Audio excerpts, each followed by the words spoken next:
എല്ലാവർക്കും നമസ്കാരം. ഇന്ന് ഞാനിവിടെ പ്രിപ്പയർ ചെയ്യാൻ പോകുന്നത് കുട്ടികൾക്കും മുതിർന്നവർക്കും ഒരേപോലെ ഇഷ്ടപ്പെടുന്ന ഫ്രൂട്ട് കസ്റ്റാർഡാണ്. അതിനുവേണ്ടി ഞാൻ എടുത്തിരിക്കുന്നത് കുറച്ച് ഗ്രേപ്സ് എടുത്തിട്ടുണ്ട്, പപ്പായ, ഷുഗർ ഒരു 5 ടേബിൾ സ്പൂൺ എടുത്തിട്ടുണ്ട്, പിന്നെ ആപ്പിൾ ഉണ്ട്, 2 ഫ്ലേവേർഡ് ജെല്ലോ എടുത്തിട്ടുണ്ട്. ഇത് സ്ട്രോബെറിയുടെയും ഇത് ഓറഞ്ച് ഫ്ലേവറാണ്. പിന്നെ കസ്റ്റർഡ് പൗഡർ ഞാൻ എടുത്തേക്കുന്നത് വാനില ഫ്ലേവർ, അത് 2 ടേബിൾ സ്പൂണാണ്. പിന്നെ 500 ml മിൽക്കുമാണ് ഞാൻ എടുത്തേക്കുന്നത്. അപ്പോൾ നമുക്കത് ഫ്രൂട്ട് കസ്റ്റാർഡ് എങ്ങനെ പ്രിപ്പയർ ചെയ്യുന്നതെന്ന് നോക്കാം. ആദ്യം ഞാൻ പാലെടുത്തിട്ട് ഒരു പാനിലോട്ട് ഒഴിക്കുകയാണ്. എന്നിട്ട് ഫ്ലെയിം ഓൺ ചെയ്യാം.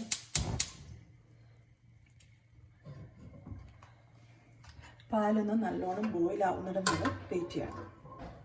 ഇപ്പം നമ്മുടെ പാല് നല്ലോണം ബോയിലായിട്ടുണ്ട്. ഇപ്പം ഞാൻ ലോ ഫ്ലെയിമിലോട്ട് ആക്കുവാണ്. അതിലോട്ട് നമ്മൾ എടുത്തു വെച്ചിരിക്കുന്ന ഷുഗർ ആഡ് ചെയ്യും. അത് നല്ലോണം മിക്സ് ചെയ്യാം.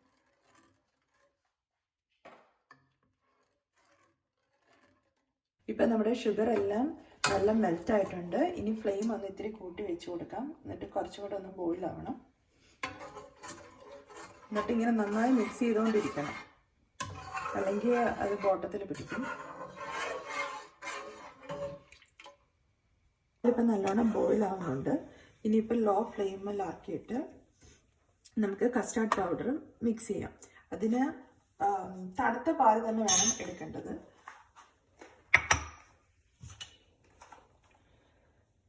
ചൂട് പാൽ ഒഴിച്ചു കഴിഞ്ഞാൽ കട്ട പോലാവും. അതുകൊണ്ട് കുറേശ്ശെ തണുത്ത പാല് ഒരു 2 ടേബിൾ സ്പൂൺ പാലെടുത്ത് അത് നന്നായിട്ട് മിക്സ് ചെയ്യണം. ഞാൻ നന്നായി മിക്സ് ചെയ്തെടുത്തിട്ടുണ്ട്. ഒരു തരി പോലും ഇല്ല. അതിനി കുറേശ്ശെയായിട്ട് നമുക്ക് ഈ പാലിലോട്ട് ഒഴിക്കും. നന്നായിട്ട് മിക്സ് ചെയ്ത് കൊടുക്കണം.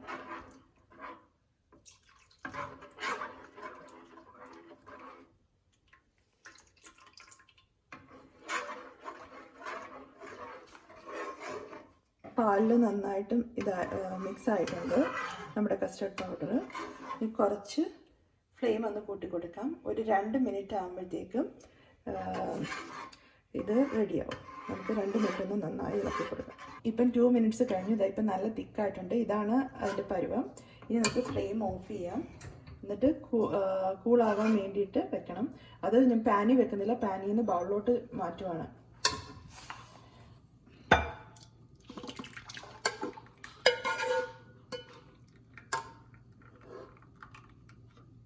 ഇപ്പോൾ നമ്മുടെ കസ്റ്റാർഡ് ഇവിടെ റെഡി ആയിരിക്കുകയാണ്. റൂം ടെമ്പറേച്ചറിൽ ഇരുന്ന് നല്ല കൂളായിട്ടുണ്ട്. ഇനിയിപ്പോൾ ഇതിലേക്ക് നമ്മൾ എടുത്തു വെച്ചിരിക്കുന്ന ഫ്രൂട്ട്സ് ഓരോന്നായിട്ട് ആഡ് ചെയ്യാം. ആദ്യം ഞാൻ ഗ്രേപ്സ് ഇട്ട്, പപ്പായ ഇട്ട്, കുറച്ച് ആപ്പിൾ, എന്നിട്ട് ഇത് നന്നായിട്ട് മിക്സ് ചെയ്യും.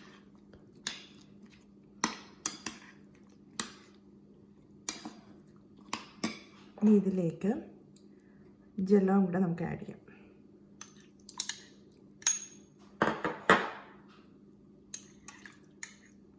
എന്നിട്ട്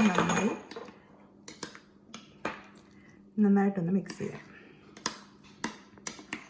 ഇപ്പം ഞാൻ നന്നായിട്ട് മിക്സ് ചെയ്തിട്ടുണ്ട്. ഇനിയിപ്പോൾ നമുക്ക് സെർവിങ് ബൗളിലോട്ട് മാറ്റാം.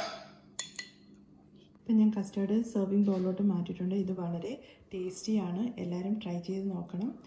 വളരെ എളുപ്പത്തിൽ നമുക്ക് ട്രൈ ചെയ്യാവുന്നതാണ്. എൻ്റെ ഈ വീഡിയോ ഇഷ്ടപ്പെട്ടിട്ടെങ്കിൽ ലൈക്ക് ചെയ്യുക, സബ്സ്ക്രൈബ് ചെയ്യുക. Thank you.